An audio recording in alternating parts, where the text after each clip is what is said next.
would you like to talk about? So, I think something else that I think is definitely a myth that we should definitely bust is new construction homes, because they have usually a 1 year warranty. They don't need to be inspected.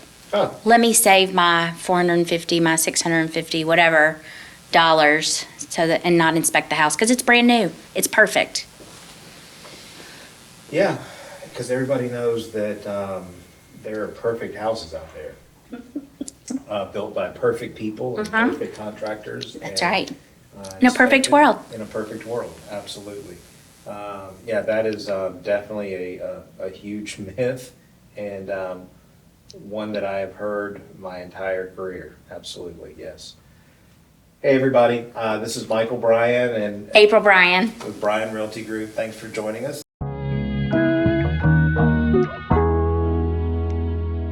So we are going to go down this rabbit hole for a little while, and should you or should you not get a new home inspected before you purchase it?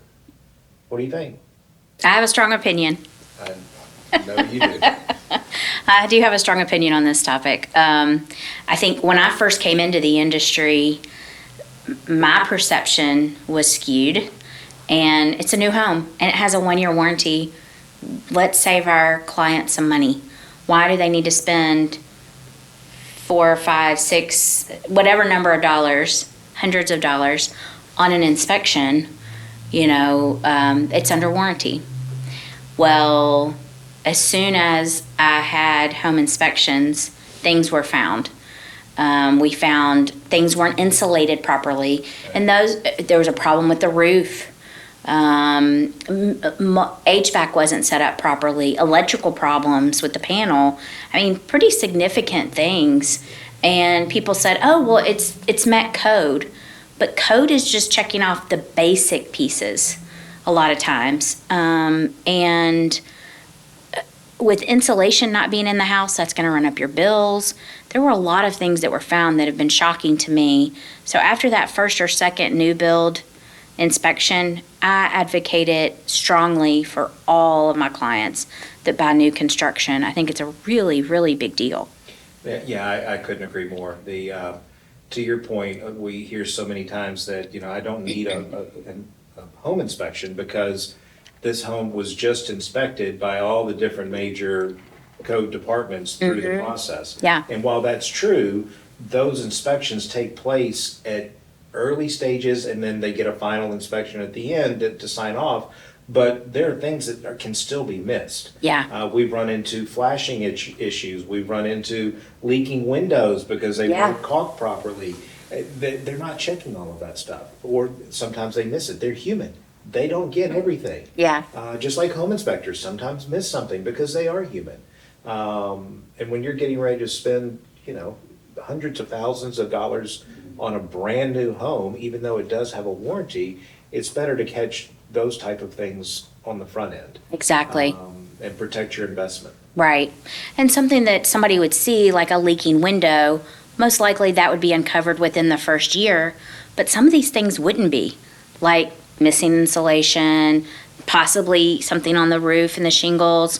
And so it's really important for somebody with the expertise of an inspector to have their eyes on it and to lay those things out so that the builder can fix it before our clients ever move in. That's right. And that's the best protection for them.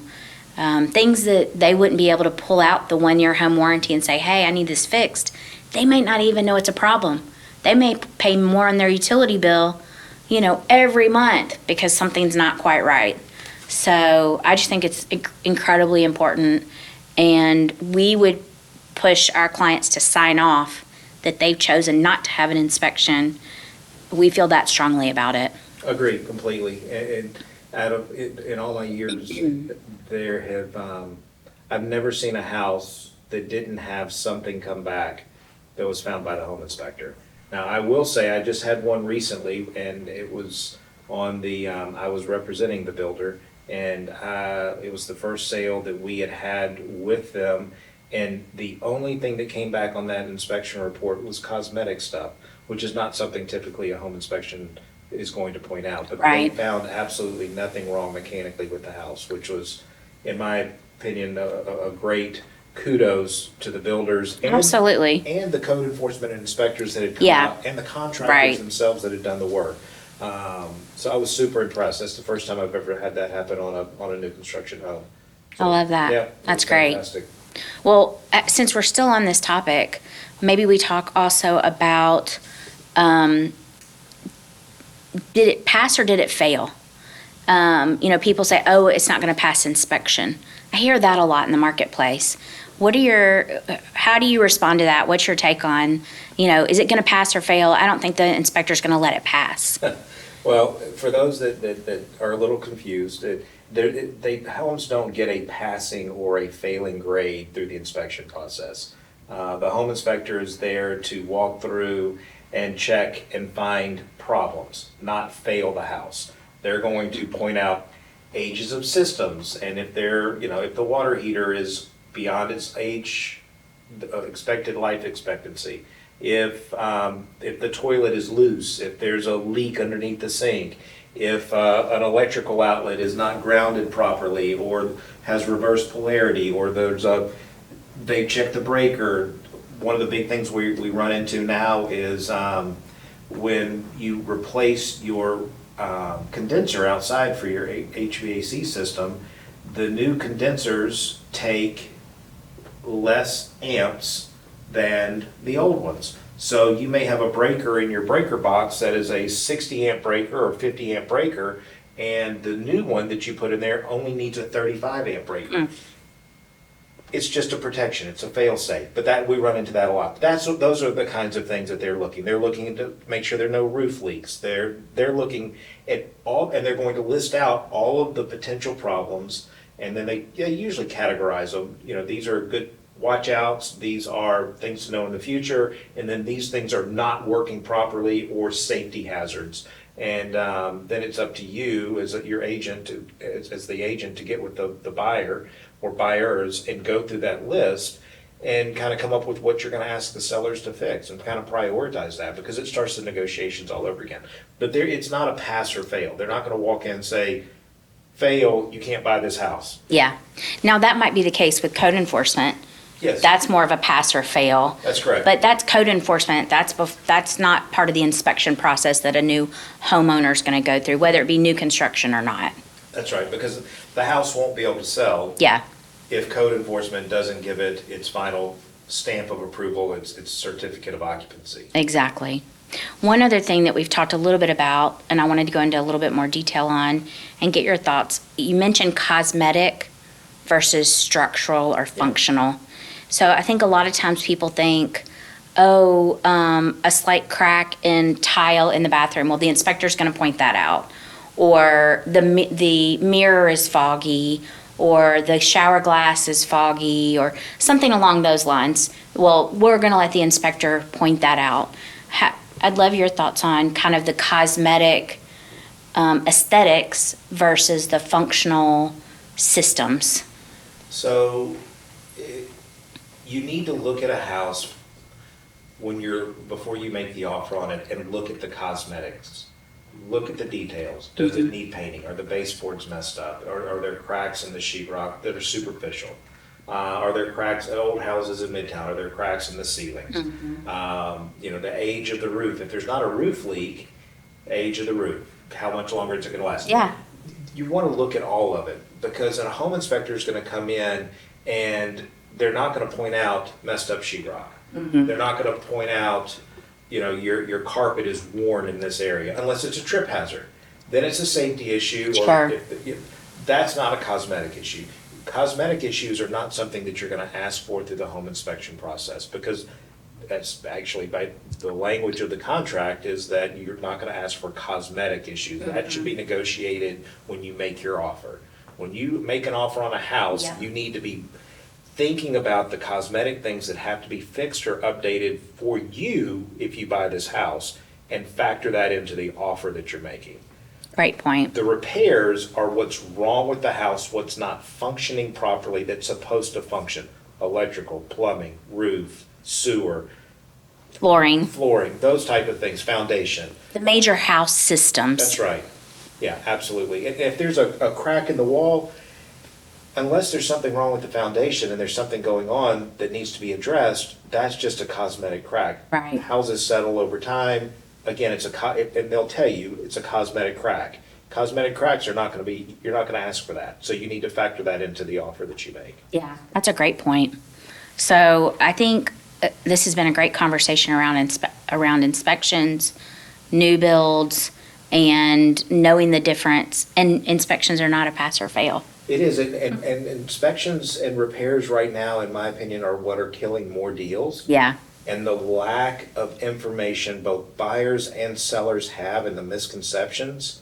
A lot of sellers don't think that items should be fixed or asked for, and buyers are thinking too much needs to be asked and fixed. So we're seeing a lot of deals die because through the inspection process. One more weird one that gets a lot of people are if you have shrubs that are really close to the house, like crepe myrtles are really popular in our area, and people plant them really close to the home in some cases, or hollies. And if they're too close to the house and they're rubbing against the house or causing moss to grow, that is more of a cosmetic issue. But if they're hitting the roof, now they're potentially causing damage to the shingles and the roof Right. itself. That's not a cosmetic issue. So asking the seller to have limbs trimmed to keep the roof from being damaged, that is a definite ask. yeah, But if the shrubs are small and they're just causing, a little bit of algae or moss to grow around the house, in my opinion, that's more of a cosmetic issue. Yeah. That's not damaging the home. right. So again, sellers right now are being difficult, I think, in my opinion, about repairs, and buyers are expecting all repairs. So it's all about compromise. When you make an offer on a house, you're doing negotiating on the front end, and when you come back to the repair process, it's all about negotiating all over again. So Exactly. you gotta be prepared to give and take. Right. Have you seen any more of the videos on TikTok about Yes. the home inspectors going Yep. into these houses? It's interesting. We get some comments on that as well. I'd love to share my opinion. Yeah, please. Again, I'm all about home inspections, getting it done, getting them done properly. I do want to say, take it with a grain of salt. Do your research, find good builders. You're going to have some across the country that have bad reputations, and those are, I think, where they're being picked on, in my opinion, based off of some of these that we're seeing. But also, just because some people are like, oh my gosh, they're making home inspectors,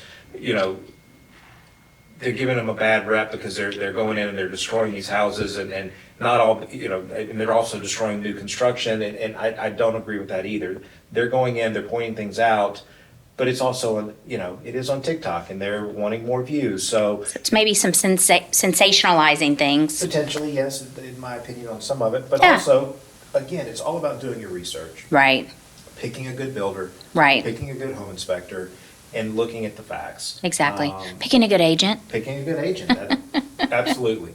But yeah, it's interesting to see some of the things that they're showing and how sensational some of it is. Yeah, and as we're talking about inspections with new builds, I also, and I know you feel the same, I think you feel the same way, but really making sure that the buyer has their own advocate. And so builders have their representatives, and they're the ones that are listing the house and trying to get the house sold. And then we believe, at Bryan Realty, we believe buyers need their own advocates that are solely focused on them and their representatives, because you can't effectively serve both a seller and a buyer in the same transaction through one agent. Couldn't agree more. You know the analogy that I always use. Yes, If you're going I through a know. divorce, you would not hire your spouse's divorce attorney to represent you. Same regard, if you were wrongly accused of murder or any crime, would you hire the prosecutor to defend you? right. You can't. You No. wouldn't. You want your own representation. Yeah, 100%. You need somebody that's solely in your corner. I agree completely. I think it's really important for the buyer to have their own advocate and the seller, or the builder, to have their own advocate. Couldn't agree more.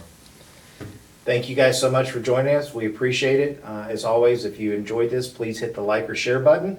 And please send us comments or send us other topics in the comments. Exactly. I should say. Take care.